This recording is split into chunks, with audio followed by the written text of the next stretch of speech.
करेंगे महिलाओं के खिलाफ अपराध के मामले में एक बार फिर से लगातार बयानबाजी का दौर यहां पे तेज हो चला है और इसी बीच बीजेपी नेता का भी नाम इस अपराध में निकल के सामने आया है। खबर आपको संस्कारधानी जबलपुर से बता रहे हैं, जहां पर बीजेपी नेता अतुल चौरसिया पर आरोप लगा है।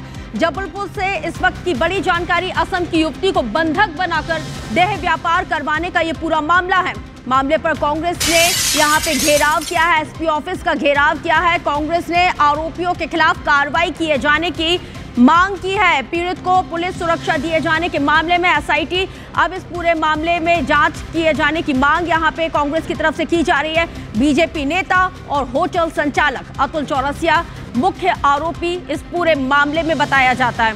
तो इसी कड़ी में कांग्रेस ने अब मोर्चा खोल दिया है, एसपी ऑफिस का घेराव किया है। तस्वीर इस वक्त आपके टेलीविजन सेट पर IBC 24 आपको दिखा रहा है और ये वो पीड़िता है जिसको आप इस वक्त देख रहे हैं। विजेंद्र पांडे ज्यादा जानकारी के साथ इस वक्त हमारे साथ फोन लाइन पर जुड़ गए। विजेंद्र, क्या एक्शन लिया गया?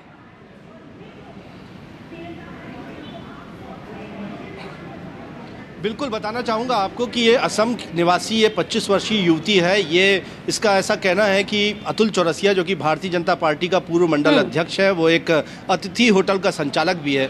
उस तक वो रोज़गार के लिए नौकरी के खातिर पहुंची थी, उसको झांसा दिया गया, लेकिन वहाँ होटल में उसे बंधक बनाकर रखा गया और तकरीबन 2-2.5 वर्षों तक उसे बंधक बनाकर जबरन उससे देह व्यापार करवाया गया। उसकी इस शिकायत पर पुलिस की ओर से कार्रवाई की गई और पूर्व मंडल अध्यक्ष जो बीजेपी का है, होटल संचालक है अतुल चौरसिया, उसको पुलिस ने गिरफ्तार कर लिया है। भारतीय जनता पार्टी ने भी इस मामले में पार्टी की छवि धूमिल होने की वजह से अतुल चौरसिया को पार्टी से निष्कासित कर दिया है। लेकिन सबसे बड़ा सवाल है कि 2.5 सालों से एक होटल में एक युवती को बंधक बनाकर उससे देह व्यापार करवाया जा रहा था, तो आखिर किसका संरक्षण था? आखिर पुलिस कार्रवाई क्यों नहीं कर रही थी? तो इसी मांग को लेकर कि किन्होंने संरक्षण दिया, कौन वो नेता थे, कौन वो अधिकारी थे, उन तक भी कार्रवाई की जांच और आंच दोनों पहुंची। क्योंकि 2 से 2.5 साल पुराना ये मामला बताया जाता है और हो सकता है इसकी भी संभावना हो कि इस युवती के इतर भी कई और लोगों को बंधक बना के रखा गया हो, क्योंकि अब डिटेंशन में ले लिया गया है, पूछताछ हो रही है।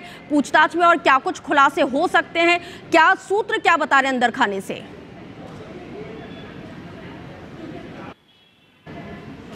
बिल्कुल आपको बताना चाहूँगा कि पीड़िता से हमारी भी बातचीत हुई थी और उन्होंने जो बयान IBC 24 को दिया था उसमें ये कहा था कि राजनीतिक रसूख का इस्तेमाल करते हुए आरोपी अतुल चौरसिया ने उसे लगातार डराया धमकाया। उसकी जैसी कई युवतियों से देह व्यापार उसके होटल में करवाया जाता था, बाकायदा सेक्स रैकेट वो संचालित कर रहा था, लेकिन उस पर कोई कार्रवाई नहीं हो रही थी। लेकिन उसके चंगुल से जब ये पीड़िता छूटी, उसकी शिकायत हुई, उस शिकायत पर अरेस्टिंग हुई है। बीजेपी ने उसे पार्टी से बाहर का रास्ता दिखाया है। लेकिन सवाल है कि किनके संरक्षण में ये पूरा गोरखधंधा, एक तरह से सेक्स रैकेट चल रहा था और उन पर कार्रवाई होनी चाहिए। पुलिस अधिकारी अब कह रहे हैं कि पीड़िता के बयान नए सिरे से दर्ज किए जाएंगे और इस मामले पर उसे पुलिस सुरक्षा भी दी जाएगी। हालांकि एसआईटी से जांच करवाने की मांग कांग्रेस कर रही है, लेकिन पुलिस का ऐसा कहना है कि जो भी आरोपी है उन तक पुलिस बताएगा कि क्या वाकई में एसआईटी का गठन किया जाएगा इस पूरे मामले में, या फिर इस पूरे मामले में हम इतिश्री होते हुए देखेंगे। बहुत शुक्रिया तमाम जानकारी को साझा करने